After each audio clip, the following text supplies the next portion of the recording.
Good morning or good afternoon, colleagues, whenever you're watching this input. A very warm welcome to the Inset Day after the long weekend. And as I look out the window today, it's looking particularly nice, and I hope over the weekend it's been a lovely weekend and you've had a nice restful weekend off. As we start the summer term, my favourite term, we also start to think about next academic year. Our self-evaluation, where we're at now and where we're going. And what I want to do today is just share with you the direction of travel. It's really important in your schools and your settings to be really clear about, as a local authority, what we're trying to do and where we're going. And the two things that I talk about often are cluster and the SPC way, and both are moving along really well. And cluster being that sort of one family approach. There's a lot of really good work going on across clusters, and I hope as many of you as possible are getting involved in the activity across your cluster, because clearly working as one has so many benefits, learning from one another, but also being able to address and allocate resource to where the need is greatest. So cluster continues in earnest. And our SBC way, one aspect of our SBC way is our breakthrough curriculum, and we're seeing particular gains in attainment across our primaries. We're seeing the reduction in closing that poverty-related gap. And again, that work must continue in earnest, making sure that our SBC way, what we're really talking about is how we do things in SBC, how we make sure that we become the best possible settings and schools that we can, and giving clear direction what that looks like. So cluster and the SBC way are our vehicles towards excellence. And as I've shared with you before, what we're trying to ensure, and there are two very, very simple, sound simple, but high level aims, objectives, whatever you want to call them. What we are about is making sure that every setting and every primary and secondary school, cluster schools, are very good and excellent. And that's not just for an inspection. That is about us striving for very good and excellence in every setting and every school, and being on that journey towards that and learning together about how we get there. And again, we're seeing real improvement in school improvement journeys and where they're nudging forward towards that very good and excellent. So again, high level, but something that we're all striving toward, because we know when we're very good and excellent, we're really meeting the needs of our children and young people and our families and our care. And that's what we want for every child, every young person in our local authorities. So the evaluations made, those judgments made by yourselves as a setting or a school in your standard quality report, we're looking for moving towards that very good and excellent. And secondly, our attainment and achievement for every child and young person. And what we're looking at is ensuring that our attainment and our achievement is in line or above our virtual comparator or comparable metric. Again, that value added, because we have a very, very highly skilled workforce in SBC, and a workforce that are passionate about making a difference. And clearly, the attainment and achievement of every child, every young person has to be what we're about, and making sure that we make those gains. So that's our two high-level objectives, what we're striving for, and they will continue into 25-26. So what I'm going to do is just give you an overview. There'll be no surprises here in terms of the themes of our four priorities as we move into 25-26. And what's happening at the moment is this has been shared with your head teachers so that your school improvement plans can make sure that they dovetail with our local authority priorities, because these priorities are driven from our self-evaluation across the entirety of our region. So, four main priorities. The first is, as you would imagine, learning, teaching and assessment. So we'll continue to formalise those local approaches to formative and summative assessment.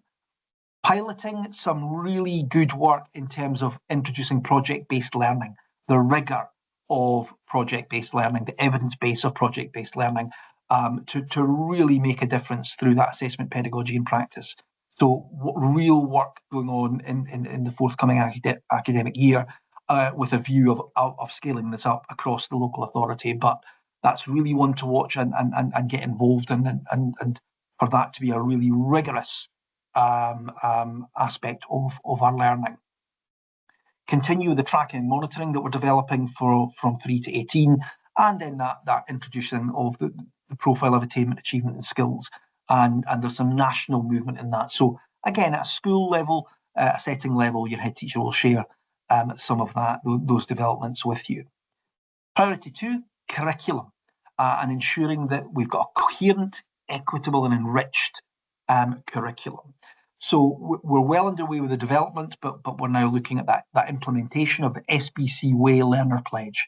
That's what we expect every child, every young person to experience, regardless of where they are, whether it's in Eyemouth, whether it's Hoyk, whether it's in Peebles, wherever they are in the region, that we have an SBC Way Learner Pledge. And that gives us a standard across our region. Another big push for next session, and a lot of time and resource in terms of time development in this area, is expanding the digital subject access in our senior phase. Huge piece of work there to again offer that equity across our entire region, and my expectation is that work's completed and we start to see that incremental change over the course of next year.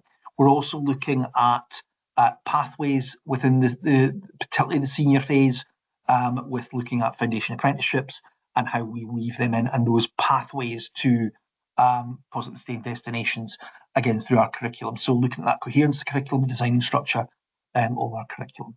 So learning, teaching and assessment, no surprises. Curriculum, no surprises.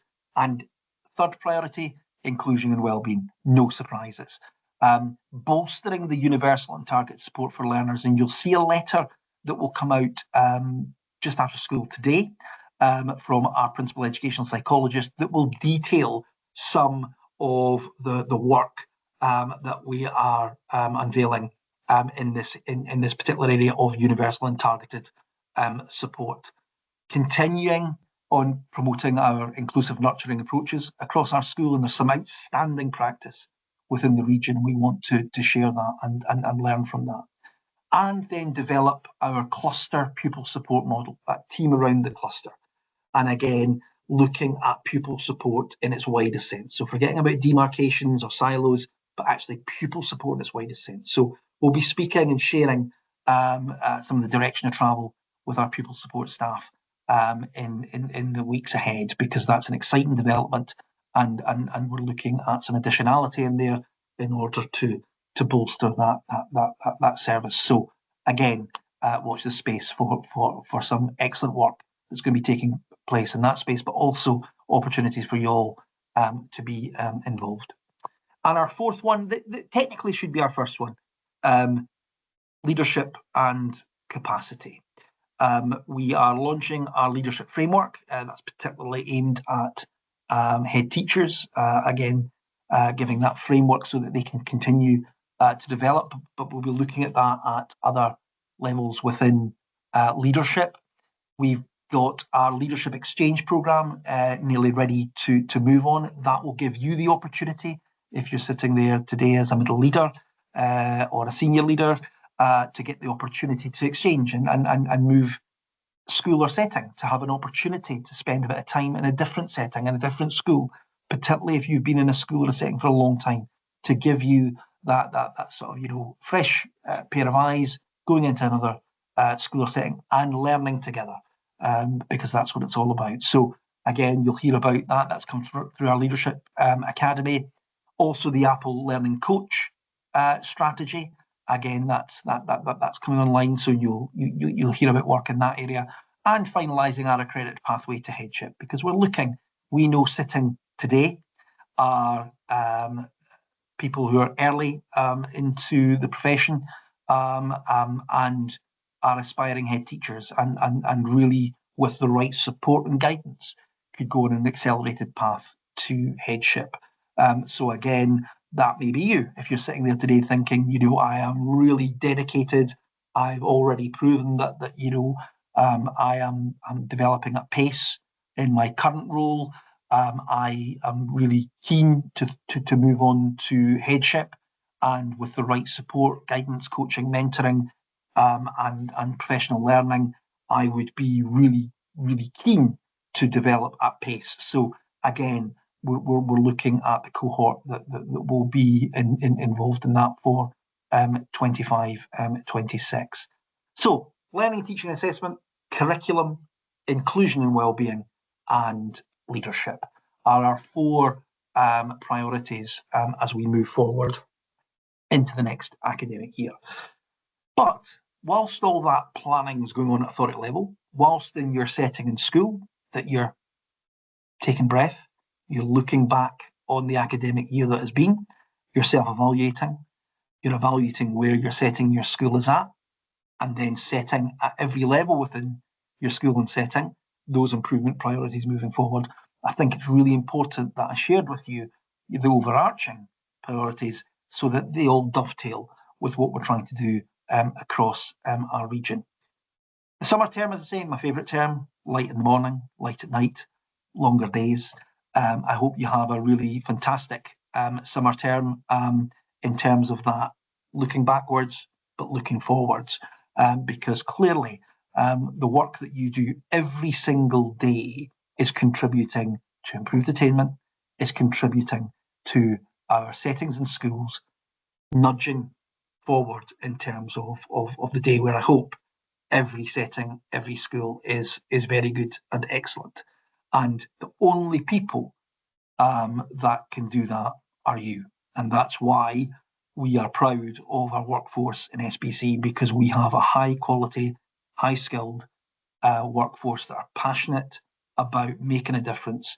And without you, we can't nudge forward towards these really aspirational aims that we have as a local authority. So thank you, each and every one of you. Never underestimate what you do on a daily basis that transforms the lives of children, young people, and families. And I wish you all a really good summer term, and you'll hear from me, no doubt, not before long. Okay, take care and have a fantastic day today. Thanks very much indeed.